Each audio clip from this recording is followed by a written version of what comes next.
هل تعلم أن هناك نوعاً من الطيور يستطيع النوم أثناء الطيران؟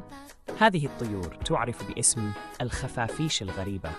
تستطيع البقاء في الجو لأسابيع دون الهبوط. خلال ذلك تغلق نصف دماغها لتنام وتستخدم النصف الآخر للطيران. هذا يتيح لها قطع مسافات طويلة دون توقف. مجرد تخيل التحليق في السماء أثناء الغفو يبدو وكأنه حلم. ما رأيك؟ هل تود أن تمتلك هذه القدرة الفائقة؟